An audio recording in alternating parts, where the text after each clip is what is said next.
Assalamu alaikum and a very good evening to everyone who has joined us from the Middle East region, and a very good day to our guests from other parts of the world. Thank you for joining us. Please note that this session is being recorded for members who have unfortunately not been able to attend. I am Coach Anjana Lumba, Education and Programming Chair for ICF Oman Chapter, and your host for today's session on Coach Multicultural Teams to Create Belonging in the Team. Now, in this day and age, many teams are multicultural, and while diversity is a gift, it also brings challenges.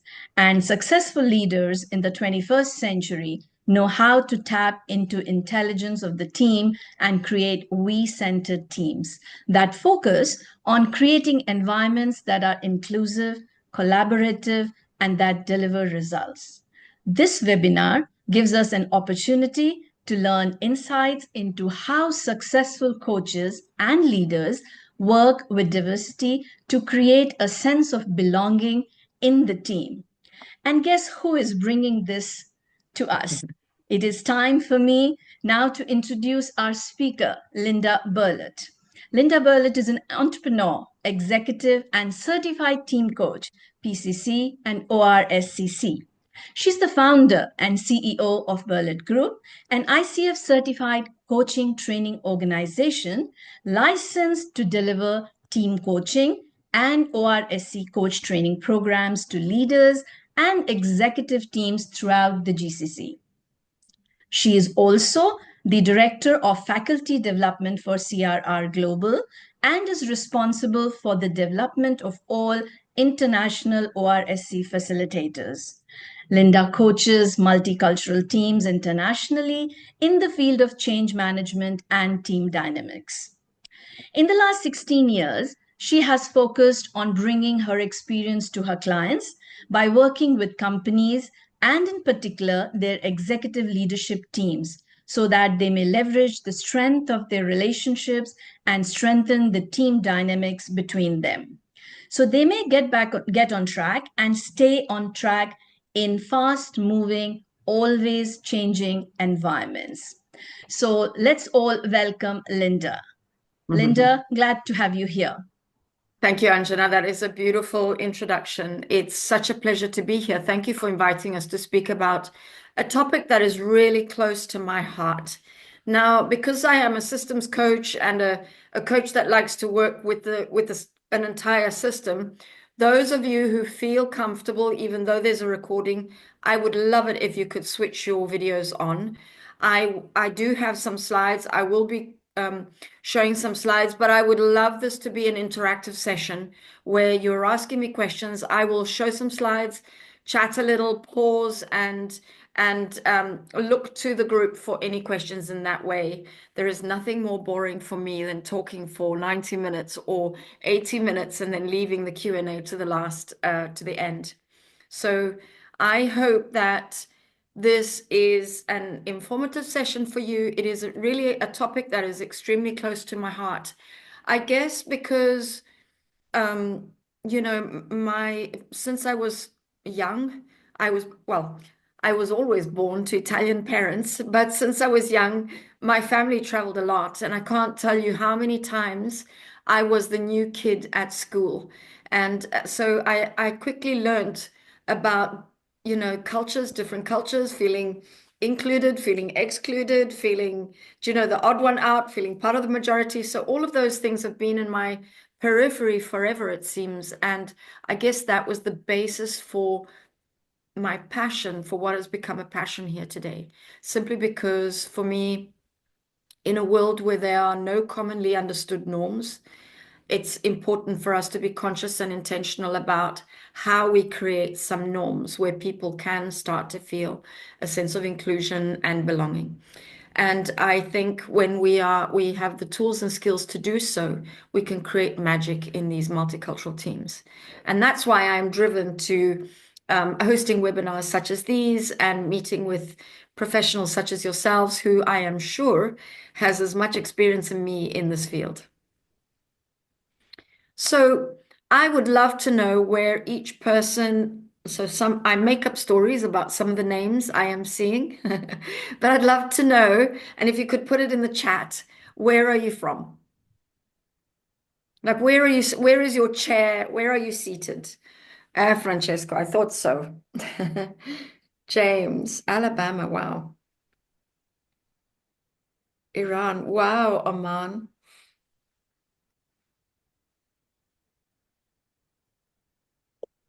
The Netherlands,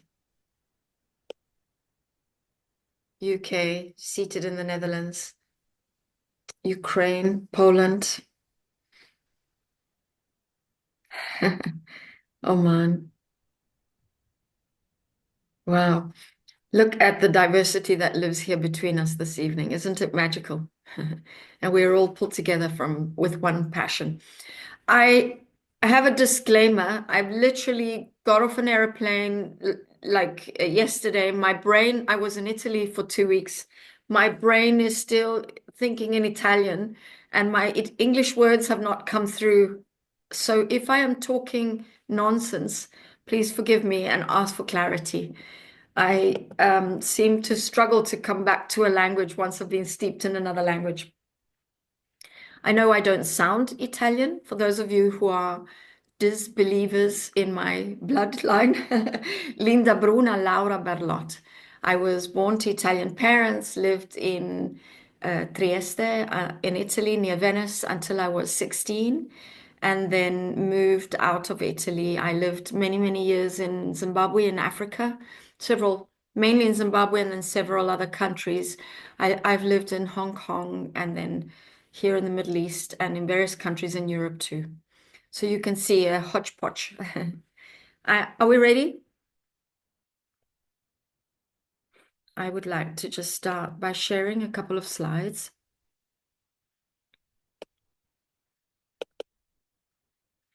Do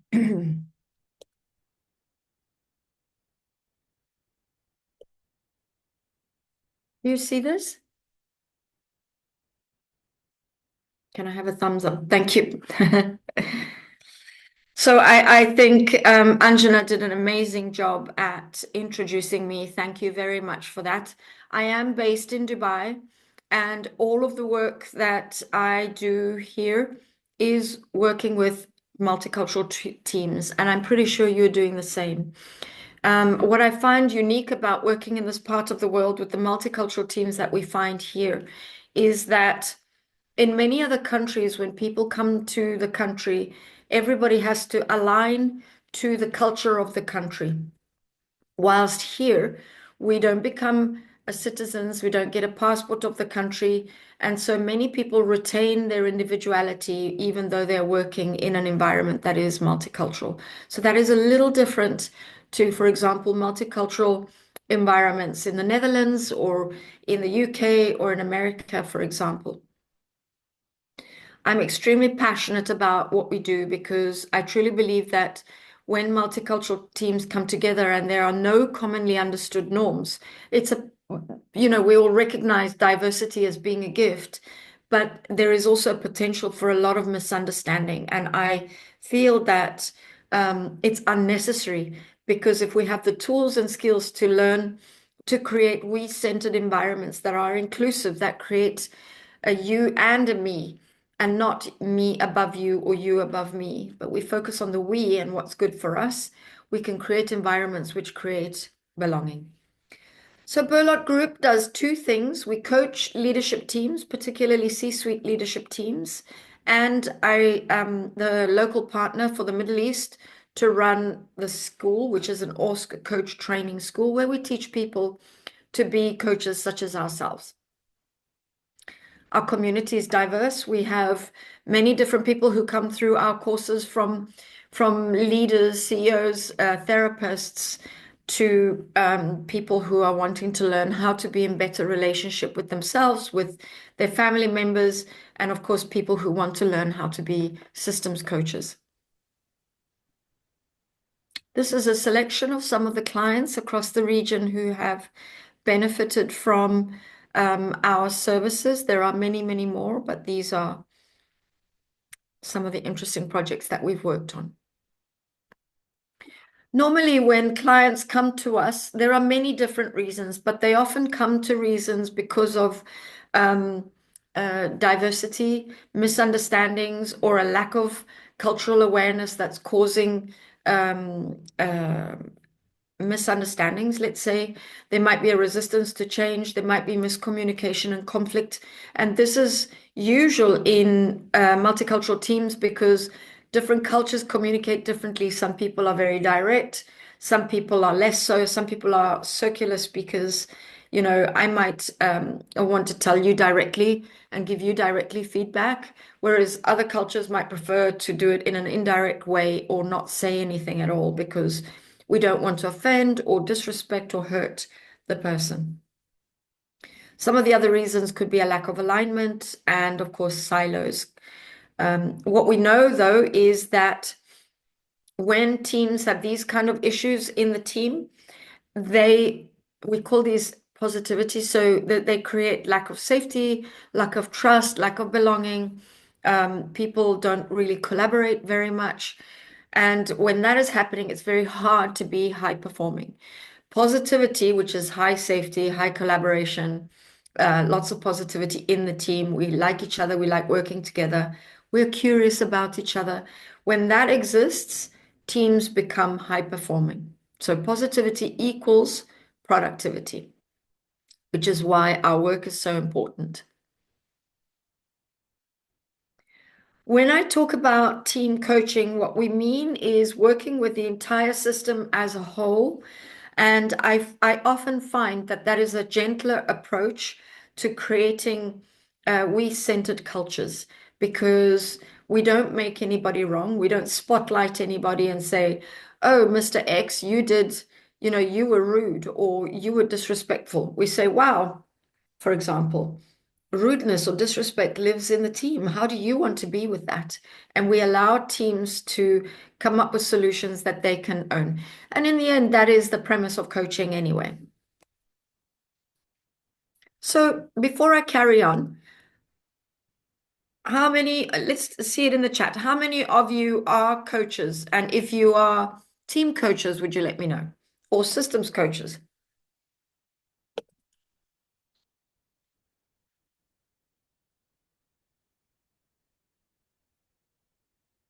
So we have a coach, performance management coach, coach, not team coach.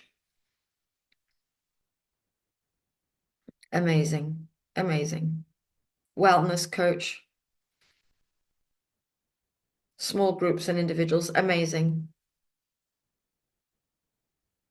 Executive and career coach. Wow, so much excellence in the group. Fantastic. Okay, well, I hope that today is informational for you. I'd like to, I always like, before we start talking about the topic, I always like talking a little bit about what team coaching is and what it's not, because there are a lot of misconceptions. So, thank you. Do I say Kirtana?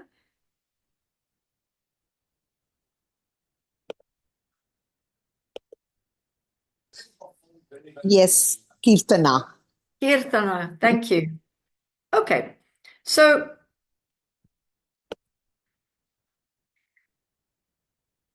how about some of you give me a shout out? What is team coaching?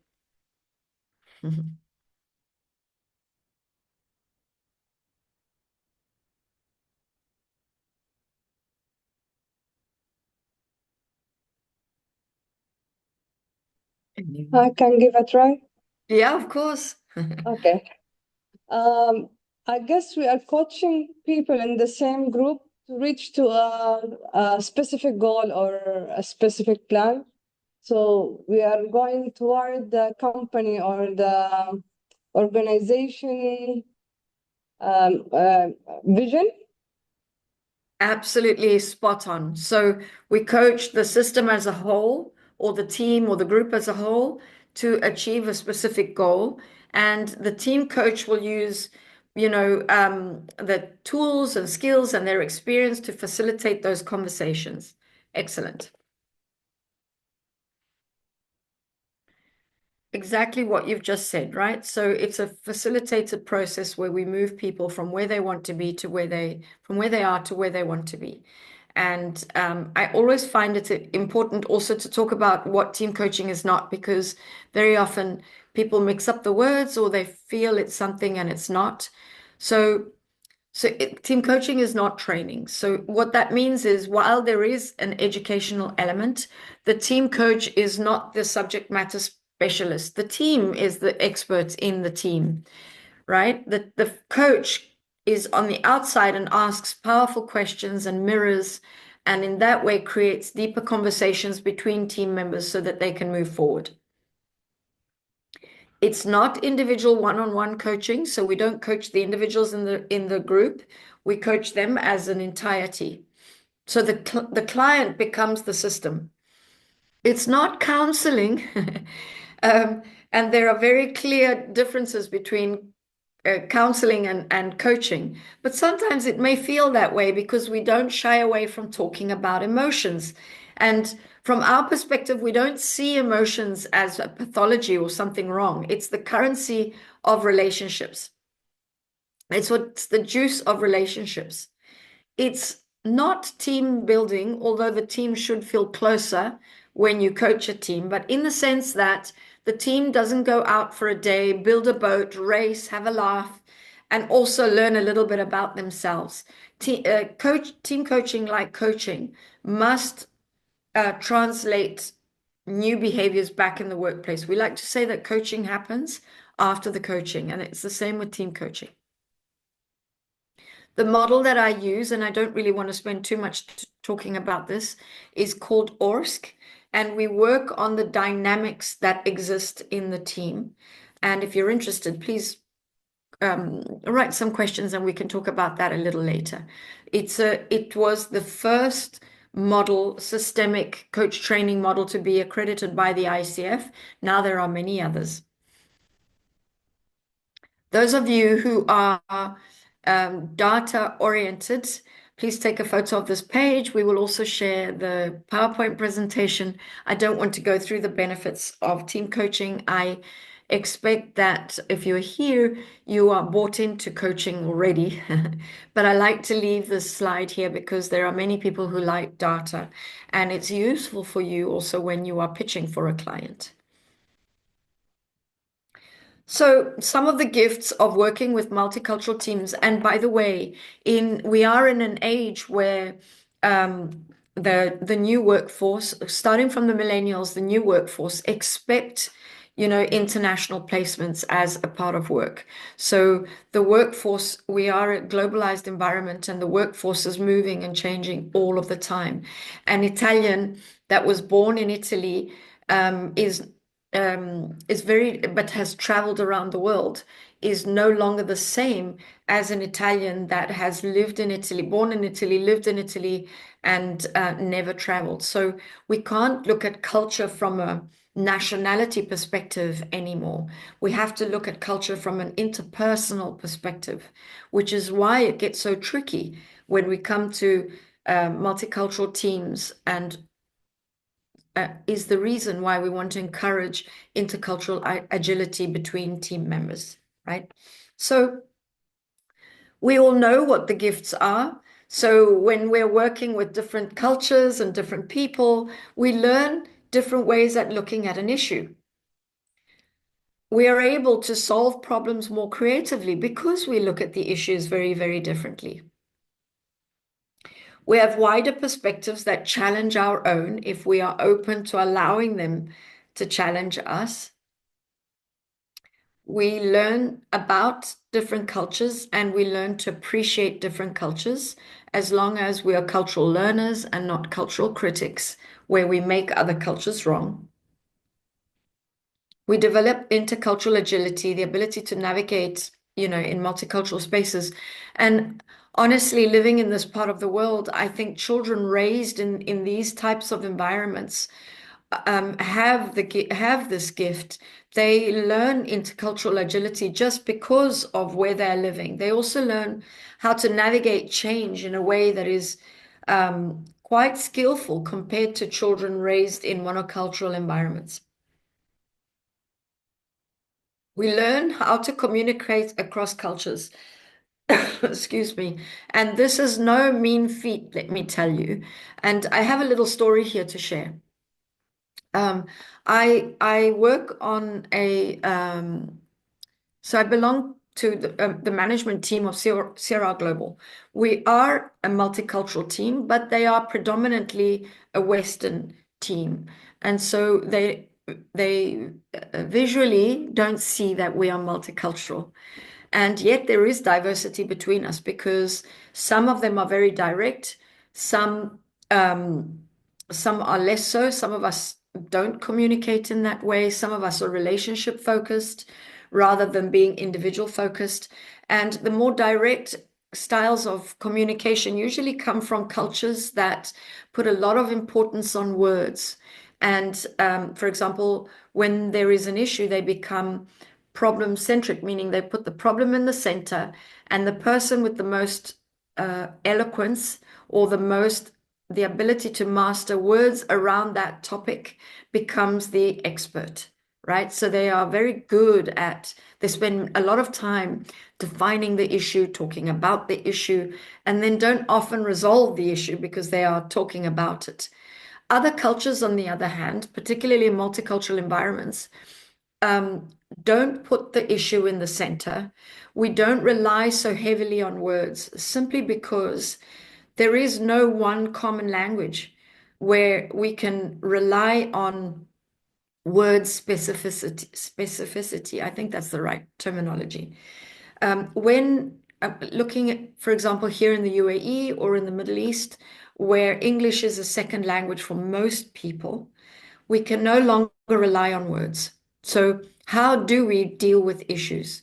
Well, we don't listen to the actual words. We look at the words with the facial expressions, with the body language, and we come from a place of grace where we try and understand what's being said, which is a little different to, a culture which puts so much importance on words. The other day I was in the pharmacy and I was asking for a product, and the pharmacist that I was speaking to across the counter from me, we were different cultures from each other. To my left was another client and a second pharmacist. All four of us were different cultures. So the pharmacist that I was talking to, we were on the same page. I asked for what I wanted. I was receiving it. I was paying, no problem. But both of us were eavesdropping at the conversation next door because a gentleman said, can I have this product? The pharmacist gave it to him. He looks at the box and he says, can I have the price? So she says to him, maybe it's 1,500, let's say. So he looks down again. He says, can I have the price? So she takes out a calculator, tick, tick, tick, tick, tick, 1,500. So he looks down again and he looks up and he does this hand gesture and he says, can I have the price? Now, who knows what he was asking for?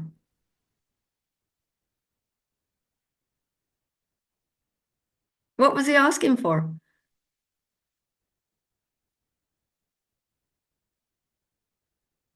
I know some of you know, but you're all on mute. Maybe he have some winning prize, not a.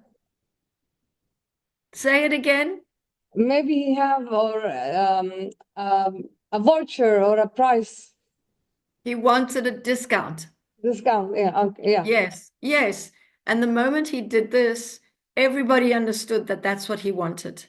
He wanted a discount. And so she said, I'm sorry, sir, we don't do discounts. And he paid. So that is how easy we can misunderstand each other. But also when you shift the focus away from the actual words that are used and you widen your focus to the entire picture, to listening to tone, looking at body language, looking at hand gestures, facial expressions, now you start to understand each other a little better. And these are some of the things that we learn when we are working in multicultural environments. But of course, it's not always plain sailing, is it? Because When I do this in Italy, it means one thing, depending where it is. This means a bunch of different things. But here it means less, slow down, shui, means something quite different. So we learn all about that. So here are some of the challenges that emerge in some of the multicultural teams we work with. Well, the first thing is there are no commonly understood norms. So how do I know that when you do this, you want a discount? How do I know? Right? Or certain noises, how do I know what that means? We assume that what we see is what is meant. For example, hand gestures. There are communication challenges. There's direct versus indirect ways of communicating, which we talked about just now. Sometimes some cultures, they can really get at it. They can be quite aggressive. They can, tell each other off. And the next thing, they are, having a cup of tea or a coffee together. And other cultures would never do that because there's too much respect and they don't want to offend or upset anybody. They find different ways of dealing with conflict. Communicating up and down the ranks is not the same in every culture, and this is one of the key challenges that new Western leaders face when they come to this part of the world. In Western cultures where hierarchy is flat, everybody takes ownership and accountability for themselves. So when you give me a task, you don't need to micromanage me. If I don't know how to do it, I will tell you and ask you, and you will tell me, and I'll go off and I'll do it, and I'll come back and report back. In hierarchical cultures, people are used to being told what to do. They would never assume what it is. They expect to be delegated in a very clear way. In relationship cultures, if I don't know what to do, I won't speak up because I don't want to embarrass myself or embarrass you. So what happens? Western leader who is direct wants to create a sense of belonging in the team, delegates, tell people you are free. Here, off you go, work on this project. And is then surprised when nobody has asked what the expectation is. Nobody has raised their hand to say, I'm confused or I'm not clear. I don't know what to do. And the work doesn't get done. And very often when the manager checks in, people say, yes, yes, yes, but the work doesn't get done. And then they are surprised, right? Has anybody experienced that? Yes. Well, welcome to the multicultural world. That's where cultures collide. So we learn that communicating up and down the ranks is very different in different cultures. How we show respect is different, right? So in some cultures, I would never disrespect you by giving feedback upwards. No matter how much a leader says, treat me like a colleague. If, I really want you to tell me if I'm doing something that upsets you. That will not happen because the respect is so ingrained, right? So how we show respect is different, but also how we offend each other is different. Some cultures, you can swear freely at each other. Other cultures, that's not okay. You can show emotion, you can express how you feel, but you can't cross the road. You can't cross the line. How we have conflict is very different. Some people are very emotional and very expressive. Others are less so. Some cultures believe that I give you my trust straight off. You don't have to do anything. You automatically have my trust, but then it's up to you to earn it, keep it, or lose it. Whereas other cultures, you have to earn my trust. Once you've earned my trust, then you have it forever. It's quite fun watching multicultural meetings where you have Western delegates coming to the Middle East, and the Middle East, maybe the meeting starts 10, 15 minutes late. or past the scheduled time, because the way we view time is also, different. And we come in, everybody sits down, lots of generosity, lots of welcoming, lots of hospitality. The dates go around, the coffee goes around. The meeting is 1 hour, and people are talking about, how was your flight? Are you enjoying the country? How's your family? Do you know how many children do you have? And the clock is ticking, tick tock, tick tock, tick tock. 45 minutes. The Westerners are all edgy because we've got only 15 minutes to go in the meeting, and we haven't started the meeting yet. But what they are missing, and I'm generalizing, please forgive me if this isn't what happens in your land, because I am assuming that everybody who's here has an interest in multicultural belonging, and so is already aware of some of these cultural challenges. And but what is happening really when relationship cultures are asking about family, about, all of these seemingly unimportant things, actually what's happening is there's an assessment of alignment of values. Can I trust you? Do I believe you? Can we work together? Do we feel that there is a connection here between us, a human connection before a business connection? And some cultures, because for some cultures, it's in the relationship that everything happens. Yes, yes, we'll sign the contract, but the contracts can be changed. Whereas other cultures are like, no, everything must be written in black and white. And when it's written in black and white, that is the law. That is how it should be. So these are some of the challenges that happen. How we view time and timekeeping. This is a perspective. I work with Dutch colleagues, and we often co-lead courses together. So I'm Italian, I live in the Middle East.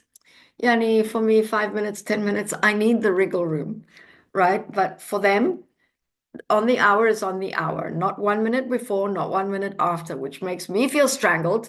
But if I'm late, they feel offended. So we really have to negotiate around the 10-minute wriggle room and then find a way that works as a win-win. And really what we are doing is not saying it's my way or your way.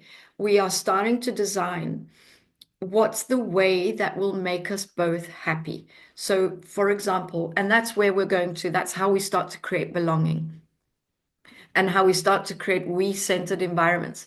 In the example I've just shared, my colleague needs us to be on time. I cannot. The stress for me to say I will be at 7 on the dot is immense. I need 10 minutes wriggle room. So that we had to negotiate a little bit. And what did we agree? That for me starts at 7 and I have a little bit of wriggle room, and he will arrive at 7:10. And in that way, we found a way that works for us, right? And that's where we're moving to. That's some of the ways of how do we create belonging in the team. Decision making is also different. Some people make decisions individually. Some cultures, it's a collective decision-making process. So let me pause there. I'm aware that I've said a lot, and there might be some questions. Any questions with what I've just said?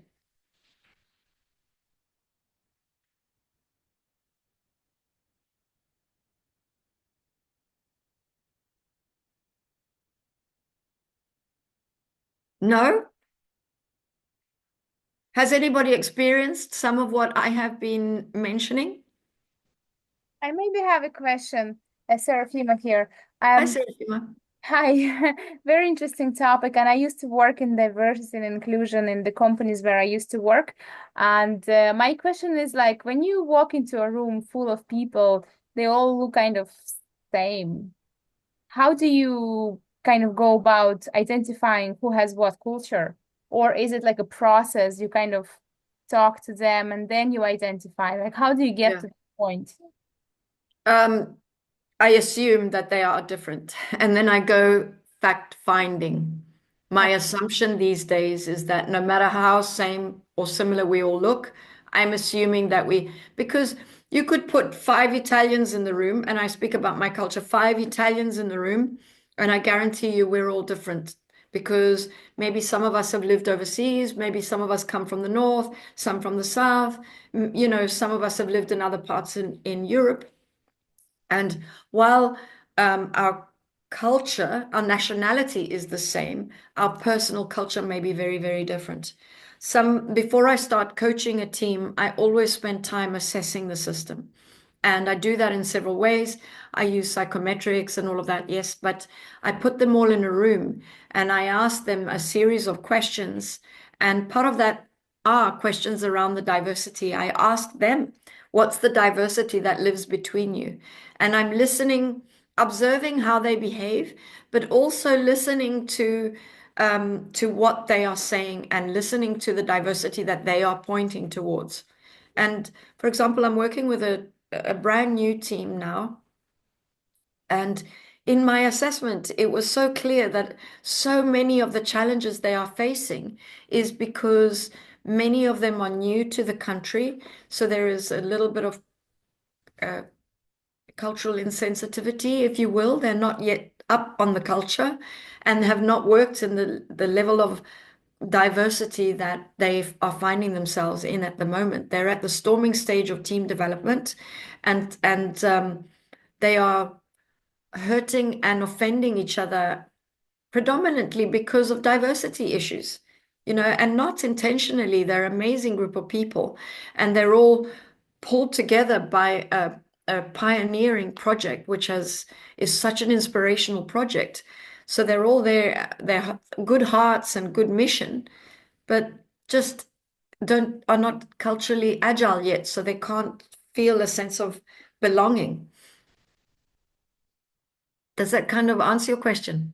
Yeah, that makes total sense. Yeah, the pre-assessment and then assessment during the Yeah. meeting. Yeah. And like, how would you know who is direct? I would imagine from the pre-assessment, right? Who is direct, who is indirect in their communication.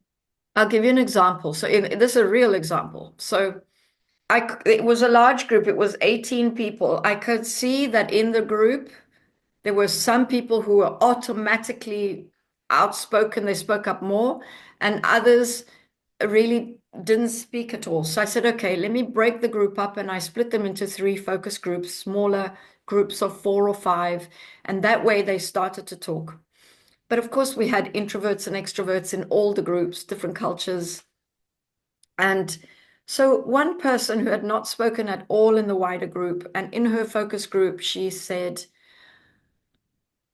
I feel that sometimes, we could be a little more respectful towards each other. And, sometimes, I don't feel that I can speak up in the ways that I want to. And someone else said, that's nonsense. That's nonsense. We are free to say whatever we want to. So I have somebody who's tentatively trying to speak up in a very circular way, tell me that the culture is not, there's a lack of safety. And then somebody who's very direct and straight to the point. I mean, it also points to a bunch of other things, but that would be an example of what I'm looking for when I'm trying to assess direct versus indirect. Or somebody who says, some people clearly tell me X, Y, and Z about this person. When I ask another person, they'll say, I think you should ask Svetlana because she's closer to the other person and she will tell you what there is to know. So she's a circular way pointing me to the right person to ask. Okay. Okay, I see. Direct versus indirect. I'm not putting on my camera because I have a baby on my lap. Otherwise, I would. No problem at all. Any other questions? Are there questions in the chat that I am missing? No, Lindy, they're not. Thank you. Okay, let me continue. So there is, when I talk about cultural agility, when we are agile when we have cultural agility, this automatically creates inclusion and belonging because we shift away from the me, and I'm more leaning forward to be curious about you. We don't make that which is different wrong. We understand it's just different, and we start to create we-centered cultures in teams. So for me, creating cultural agility is really key. So how? So the first piece of work is that when we're working with multicultural teams, there is a need for each individual in the team to do their own work. I cannot be in right relationship with you or any other if I've not done work on myself to be in right relationship with myself, right?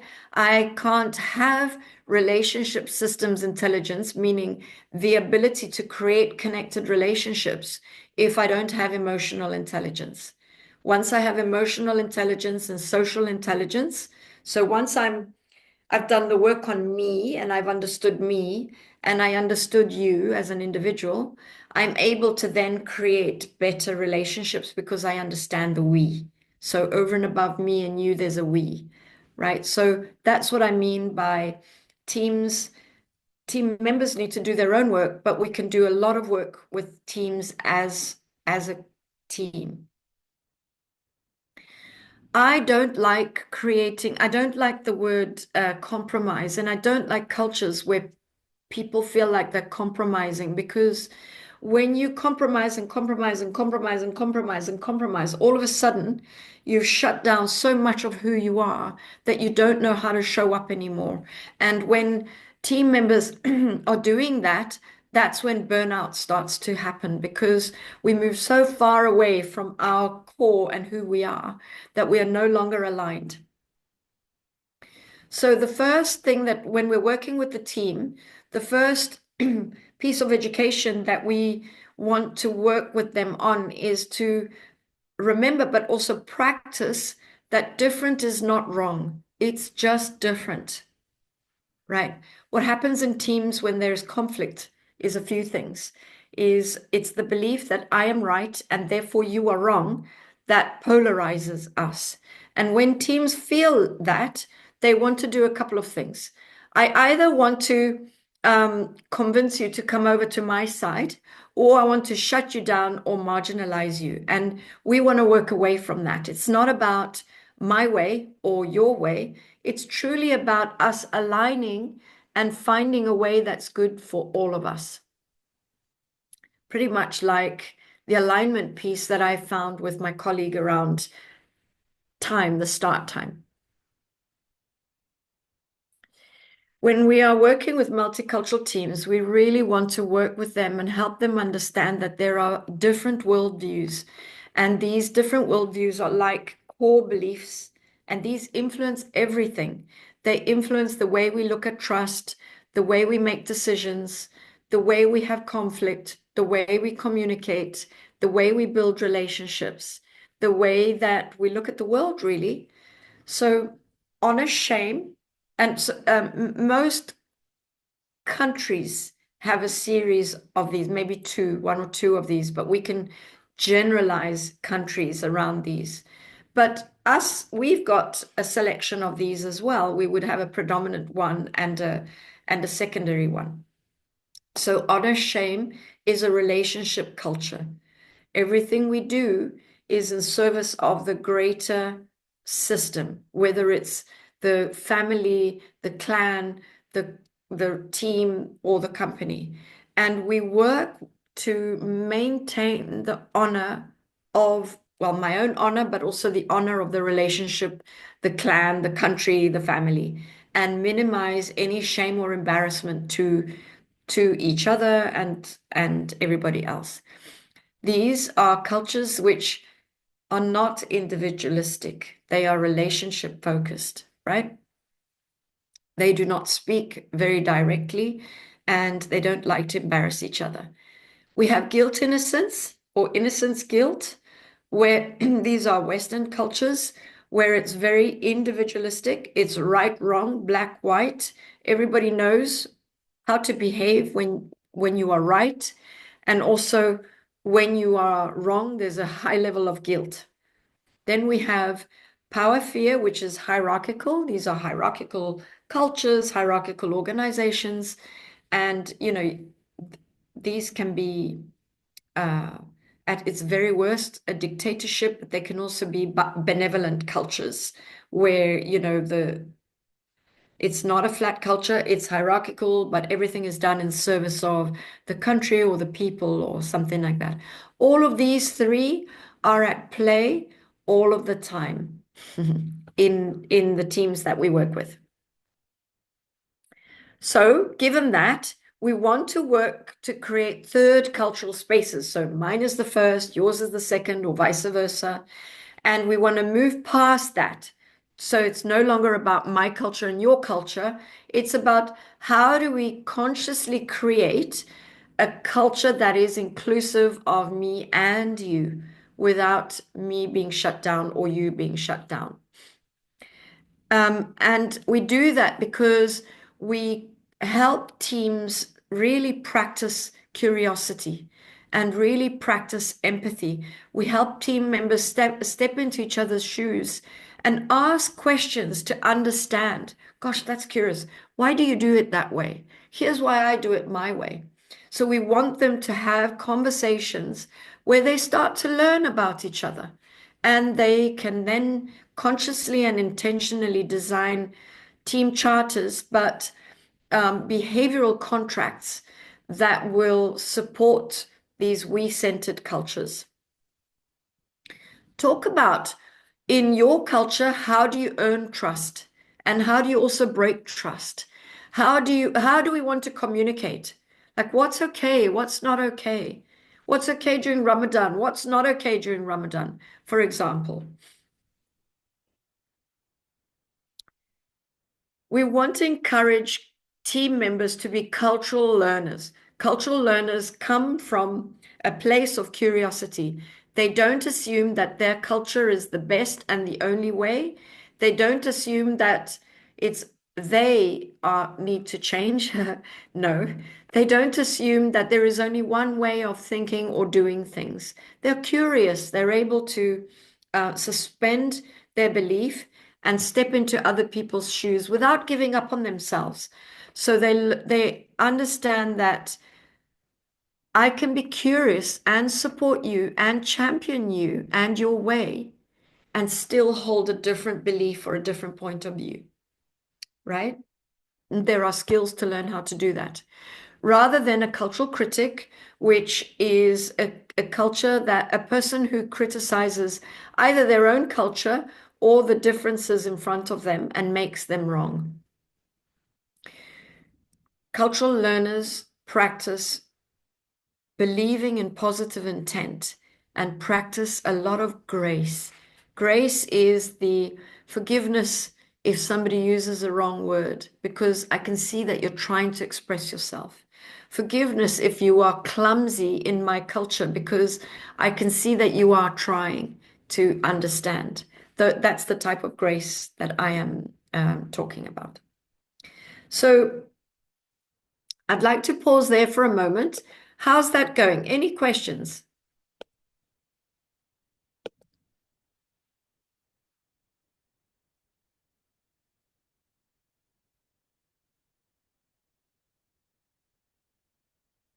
You're a very quiet group. Any questions? I'm enjoying what you are saying. Absolutely Oh, fantastic. Particularly that I have lived this experience for the last 20 years, being away from home and being exposed to all sorts of cultures. And where I would like to ask is about the word compromise. For me, compromise is a fascinating word and a very positive word, because we compromise out of tenderness, empathy, love for the other. We say, okay, no problem. I'll go this distance and I expect the other to go that distance. What is compromise for you, Linda? yes, that's a beautiful question. It comes from somebody who's clearly relationship focused. For me, I totally align to what you're saying. I move forward and you also move forward, right? And it's a co-created way forward. Yes. Sometimes the word compromise means I say yes and I shut down a part of myself so that I can be in this dynamic. But I can see that you and I are aligned in the way that it's that co-created way forward. Yes, that's what I mean too. Mm. Thank you very much. Thank you. My pleasure. Thank you for the question. Any other questions?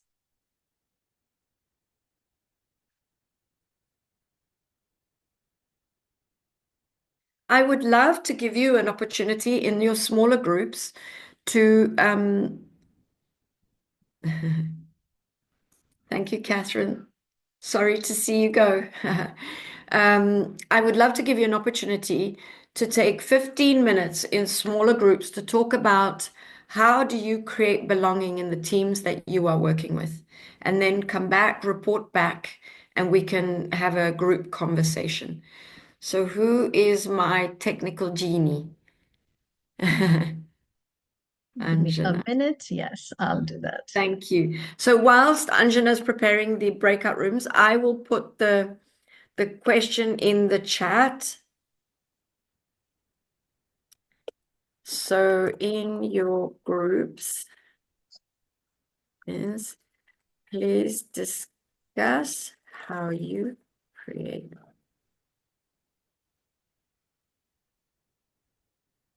Okay. We need 3 participants.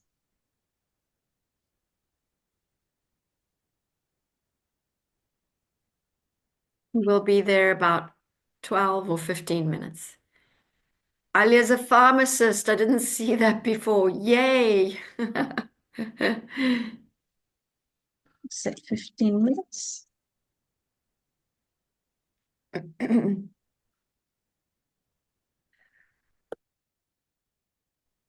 You know, in our courses, we have people from all walks of life because, yes, you can be a leader or a coach that wants to learn how to coach and lead multicultural teams. But in the end, at the bottom, at the core of it, it's all relationship skills. And relationship skills are life skills. So we're putting life skills in people's hands, and the skills, you know, you learn and you can use them in your families, with your friends, you know, not as a tool, but as a skill. So it helps us be in better relationship with each other, no matter what the environment is. Okay. We are ready with the rooms. Great. And See you open all all the rooms. outside. Yeah. And everyone has been included. The host, co-host, everyone.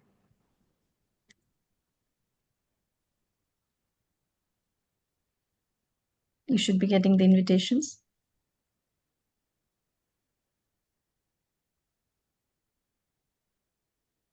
Oh, how do I say yes?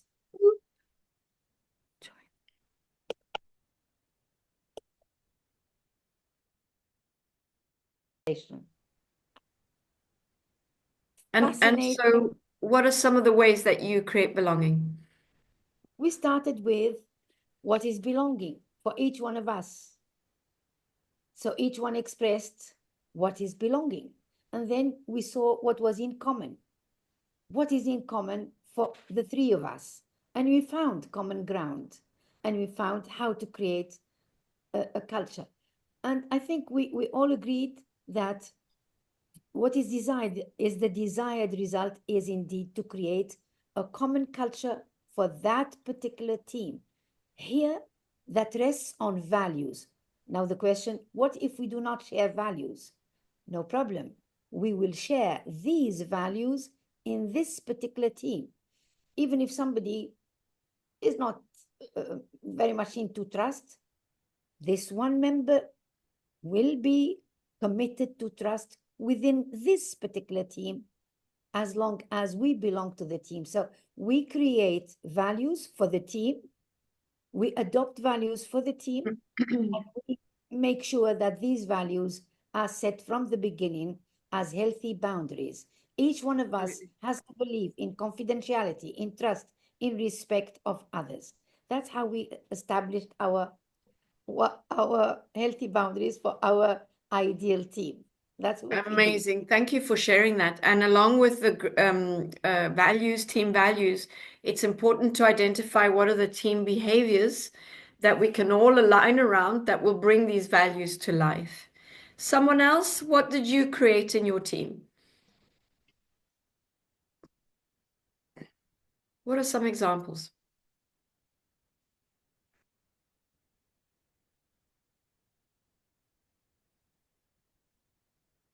We had a conversation which was very productive, and we came to a conclusion that in general, organization can be viewed as a kind of standalone individual with their own culture. Like an organization has its own ecosystem and their own culture, and belonging starts with acceptance. So if somebody like a new employee comes, they come into a ready ecosystem, and they can identify whether they feel they belong here or they don't. Because like I came to kind of an idea that you cannot force belonging. It's a really deeply kind of rooted psychological concept which you cannot artificially create. You can create an environment where people are accepted for what they are, and then a person who comes into that ecosystem, they can kind of identify for themselves if they belong here or not. That's kind of the idea that I kind of was thinking. That's true. You can't force belonging, but you can inadvertently marginalize. So we can marginalize unknowingly, and we can also make, despite what the overall culture, I mean, hopefully there's an amazing culture in the organization, but even if it isn't, in the system that you're working with or the team, you can help them have conversations where they get to talk about what does belonging mean to them and what are the behaviors that they need to see that will create a sense of belonging for them.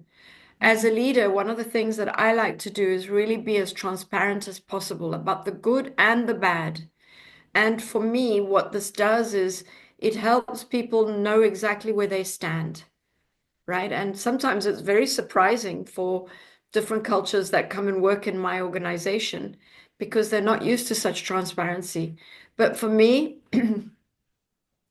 another way I like to create belonging in the team is before I share my opinion or before I make a decision, I might be the decision maker, but I still want to hear everybody's opinion.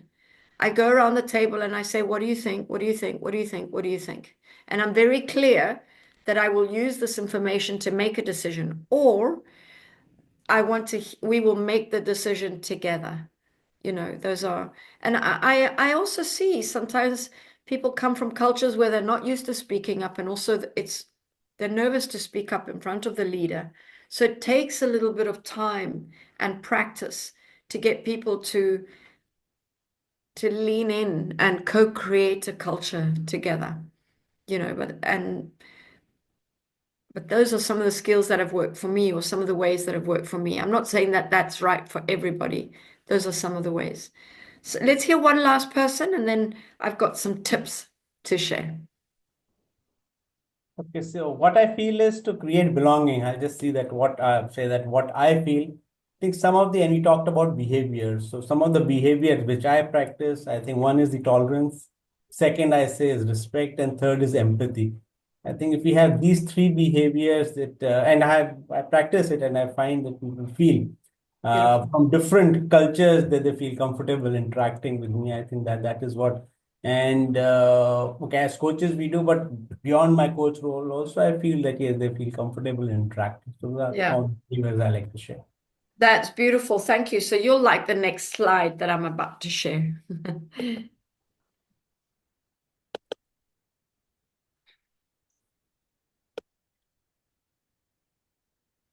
So here are just some tips that I would like to leave you with before I close on how to create safety and belonging. So the first is it's as a leader or as a coach, it's important to role model the behaviors we want our team members to show. I can't create trust and safety and belonging if I am not role modeling the way. If I want my team members to be vulnerable, but I'm not vulnerable, or if I want my team members to speak up and I don't speak up, then it's not going to happen, right? I'm actively working against what I'm trying to create. So when I notice that something is different, do I step into curiosity? Do I have the ability to ask questions with the intention of finding out what that means or finding out more information? Do I self-manage my judgment? We are all judgment machines. We are very good at quickly assessing and then making up a story of what that means. And we tell ourselves that that's the truth, and then we treat each other as if that's the truth, which is insane, right? Because that story was all made up in my head. It's much smarter to reach out and say, this is the assumption I have about what I'm seeing. Is it correct? Am I right? Or is there another way? Is there something I'm not seeing? So often in my head, one of the ways to say this, so I notice that this is the assumption I'm making. What is the evidence that I have in my hand that challenges my assumption or makes my assumption right? And then can I check that? Can I fact check that with the person in front of me? It's important to be open to influence. Open to influence means to move away from a right-wrong mindset to believing that there can be different ways of thinking about things, different ways to do, different ways to do things. There's just a lot of diversity between us. And if I am so fixed in my this is right and this is wrong, it will be very challenging for me to create inclusion and belonging. And I won't feel included and like I belong. Another trick or tip to remember is just because I have one experience, it's a particular experience that is unique to me, doesn't mean that my colleagues' experiences are not valid, right? So just because I feel safe doesn't mean my colleagues, when they say they don't feel safe, doesn't mean that theirs is not valid. When dealing with a challenge, remember to step into relationship first. I can't tell you the amount of times, you're communicating to a colleague or a client over email and it starts to go pear-shaped, right? You don't know why, but all of a sudden the email has taken on a tone that I'm sure neither of you wanted. The easiest thing is to keep going down that slippery slope. And before no time at all, everybody's in capital letters, underlined, and it's the tone of the emails are horrible. It's much better to say, hey, can we quickly jump onto a Zoom call or a Teams call? Let's chat about this and spend a little bit of time. And you will see that challenges get smoothed over in a much easier way than over an email. Another tip is to respect other people's opinions and voice, even when that voice is different to yours. Every voice has the right to be heard and respected. And I don't have the right to make you change your mind, right? I can share my point of view and I can put across why I think it's important. But I also have to respect that we can agree to disagree if you have a different viewpoint to mine, right? Everybody has the right to an opinion and a right for that opinion to be as diverse as they want to. They also have the right to be heard. So I'd love to conclude with these last thoughts. Teams evolve and they, you create inclusion, belonging, but also safety and positive team dynamics. When teams feel free to engage in positive conflict without fear, where conflict is not painful, it's creative. When we are respectful towards each other, we listen to each other, we champion each other's points of view, even when we don't agree. You know, when you practice skills like, this is what I'm hearing you say. And gosh, no wonder you feel in that way, if that's how you feel, if that's what if that's what you're experiencing. Of course you feel that way. And God, why don't you say more about that? Help me understand why that's important for you, because here's what I believe. Here's where I'm coming from.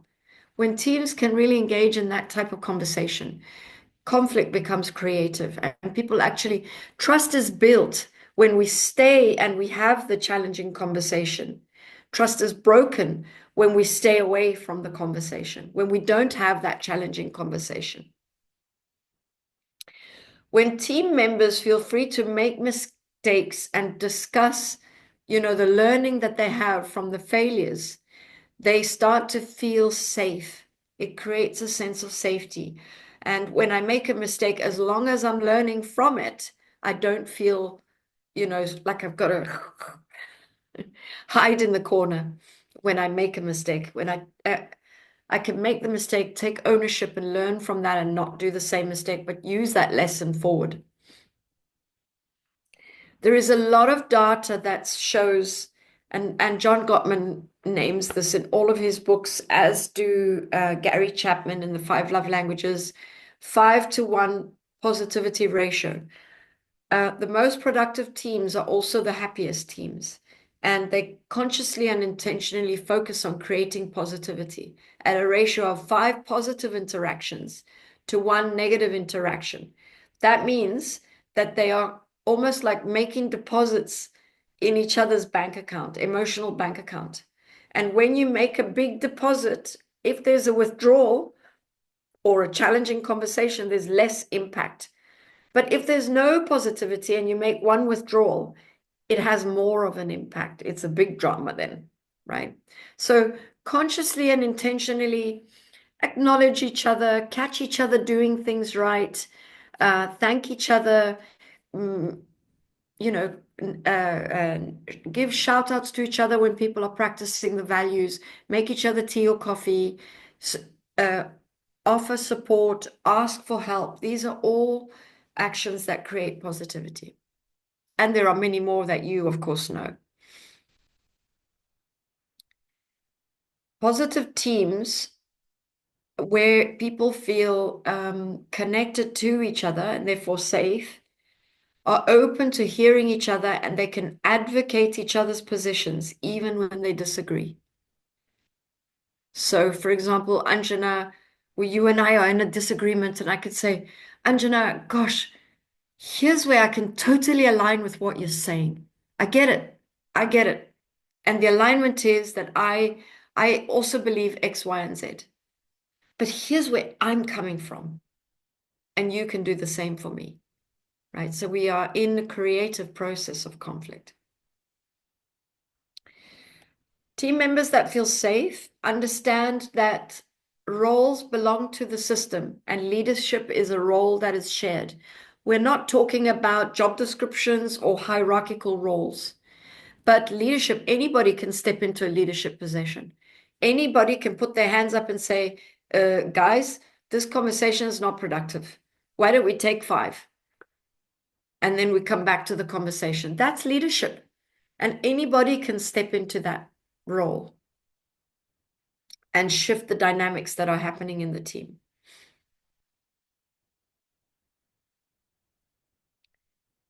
When we feel safe, when people give us feedback, we don't feel criticized or wronged, even though we might not like or agree with the feedback.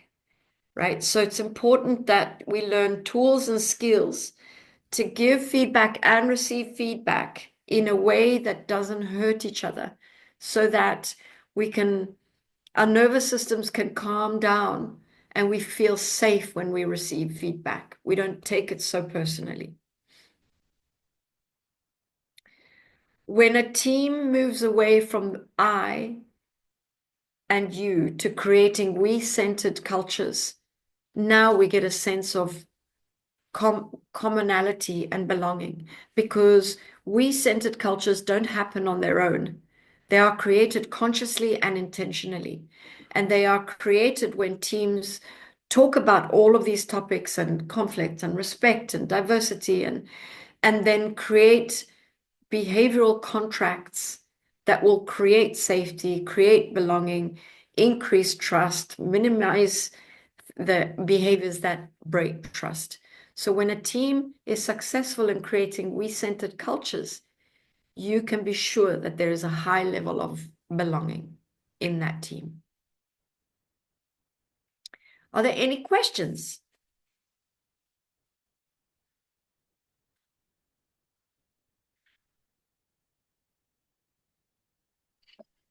Maybe one, if I can, Sabrina here. Amazing. Yeah, Please. I think all agree with all you say. My challenge here is like the things that we don't know, like cultural things. I have difficulties in cope because I'm not aware of the culture on the surface, so to say. So sometimes I do something and suddenly it results to be very wrong, or I sense it's very wrong, and I do without intention to be wrong or to be unpolite. How do we deal with that when it's a multicultural team? If there's one tip that you remember to walk away with, is curiosity, the ability to go and ask questions. So going to the person and saying, I feel that I created something that it didn't intend to. I'm sorry. Can you help me understand what it is, and what would you have liked me to have done differently? If I could do that all over again, what could that look like?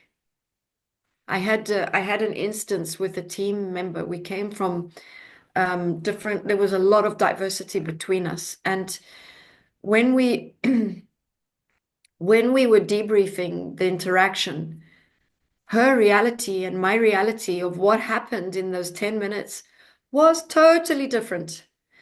And neither of us made each other wrong, but that sat with me. And I went away, and when I came back, I said to her, can I ask you a few questions, please? I believe you when you say that your reality was different. And could it be that there was something around my privilege that I was exercising in an unskillful way or an unconscious way, and I offended you? And she said, yes. And I didn't know, I just took a shot. And I trusted that if it was not that, she would have said, no, it was this, right? And so follow your gut. If something doesn't feel right, go and ask questions. And it then could give me the opportunity to say, thank you for sharing that. Next time around, what can I do differently? Teach me how, right? If that's the only tip that you walk away with, then let that be the tip. Thank you very much. My pleasure, Sabrina. I'm very aware of the time, and I hate to say goodbye, but I want to thank you all for being on the call this evening. It's been lovely hanging out with you. I love talking about this topic. Are there last questions?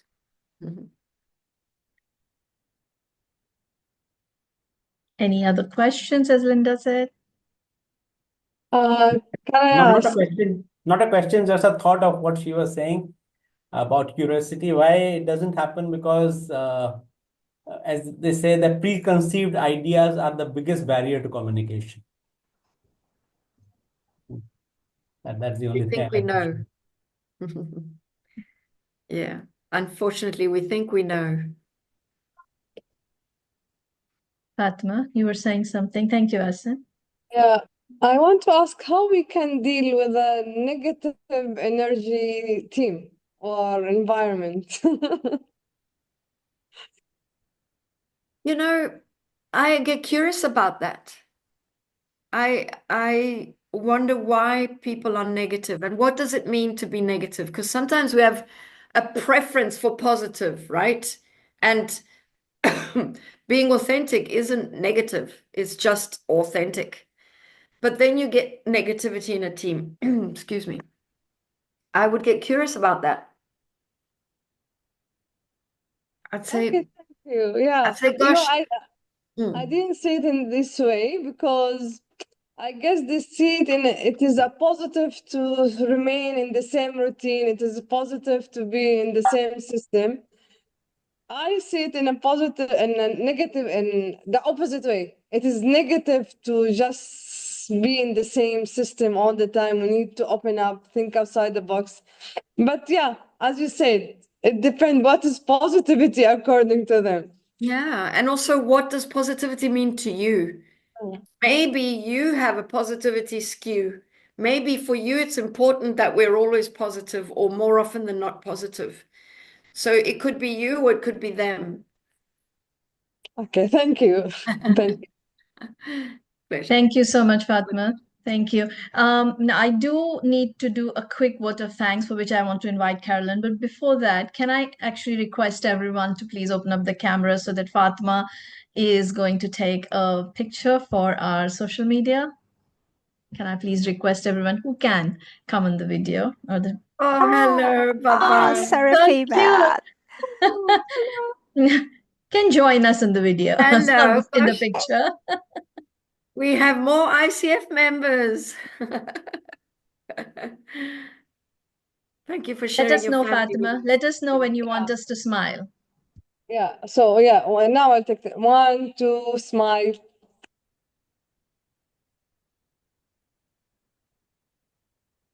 One more. 1, 2, 3, smile.